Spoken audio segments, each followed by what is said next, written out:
श्रीलंका 2022, बांग्लादेश 2024 और अब नेपाल 2025।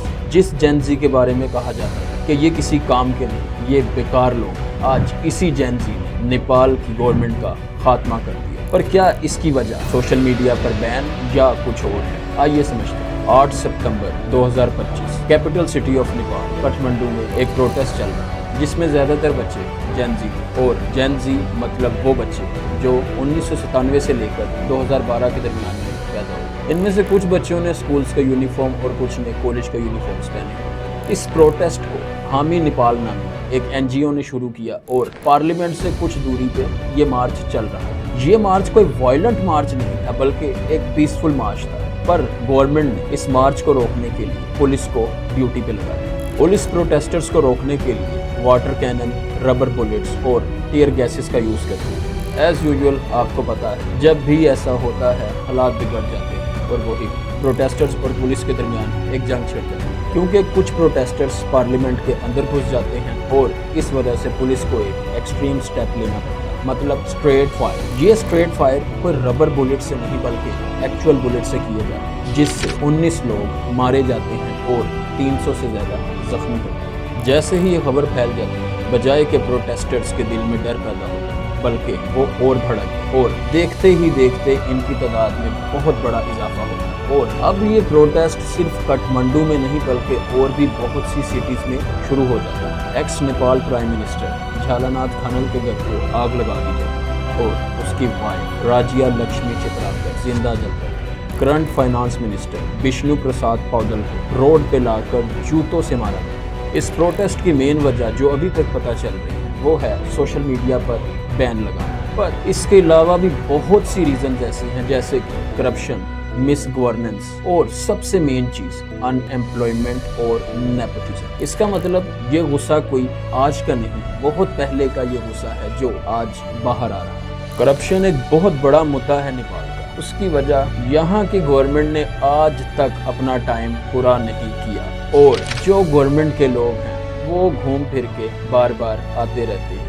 2008 तक नेपाल की पावर किसी पॉलिटिशियन के पास नहीं बल्कि एक राजा के पास थी और यहाँ डिक्टेटरशिप चलती थी। इनका आखिरी राजा किंग ज्ञानेंद्र सिंह था। 28 मई 2008 में नेपाल एक फेडरल डेमोक्रेटिक मुल्क बना। तब से आज तक 17 सालों में इनकी 14 हुकूमतें बदल चुकी हैं।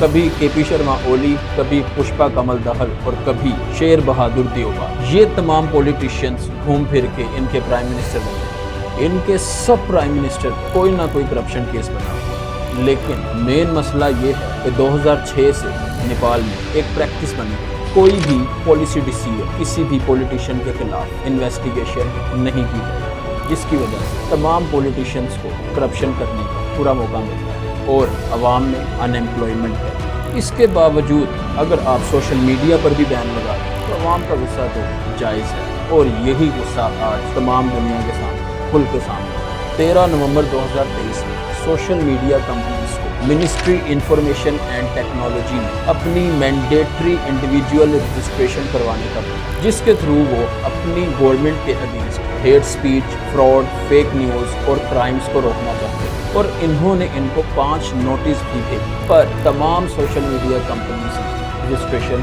नहीं करवाई सिवाय टिकटॉक। 28 अगस्त 2025 को लास्ट नोटिस दिया गया और कहा गया 3 सितंबर 2025 तक अपनी रजिस्ट्रेशन करवाएं, नहीं तो नेपाल में बैन कर दिया गया। और तमाम कंपनीज ने ऐसा नहीं किया। 26 सोशल मीडिया प्लेटफॉर्म्स बैन कर दिए, जिसमें फेसबुक, स्नैपचैट, इंस्टाग्राम, एक्स जैसी और भी बहुत सी कंपनीज शामिल हैं एक्सेप्ट टिकटॉक। अब प्रोटेस्टर्स का इस पे ये कहना है कि ये गवर्नमेंट ने इसलिए किया ताकि वो फ्रीडम ऑफ स्पीच को दबा सके, क्योंकि इन ऐप्स पे बहुत तेज़ी से ट्रेंडिंग पे जा रहा था हैशटैग नेपो किड्स और नेपो बेबीज, जिसमें इनके बच्चों के लेविश लाइफस्टाइल को एक्सपोज किया जा रहा है। क्योंकि नेपाल में बेरोजगारी की शरह 20% से भी ज़्यादा है, जिसकी वजह से यूथ के लिए जॉब्स नहीं है और उन्हें दूसरे मुल्क में माइग्रेट करना होता है। और अगर देखें हम दूसरी तरफ तो पॉलिटिशियंस के बच्चे अब्रॉड में लेविश डिनर और लग्जरी लाइफस्टाइल को सोशल मीडिया पे शो ऑफ करने में इवन के 15,000 से ज़्यादा लोग सिर्फ पैसे कमाने के लिए रशिया यूक्रेन की वॉर में मिलिट्री को ज्वाइन करते हैं। और कुछ वीक्स की ट्रेनिंग के बाद इन्हें फ्रंट लाइन पे लड़ने के लिए भेज दिया जाता है, जिसमें बहुत से नेपाली मारे जाते हैं। जॉब अपॉर्चुनिटीज कम होने की वजह से इन्हें अपनी मौत तक का खतरा मोल लेना पड़ता है, जिसके थ्रू ये सिर्फ $4000 कमाते हैं, जो कि नेपाली सिर्फ 5 लाख के करीब बनते हैं। शायद ये बात यहाँ तक ना पहुँचती अगर ये पॉलिटिशियंस के बच्चे अपने लग्जरी लाइफस्टाइल को सोशल मीडिया पर शो ऑफ ना करते। सोशल मीडिया पर नेपाली लोग तो सिर्फ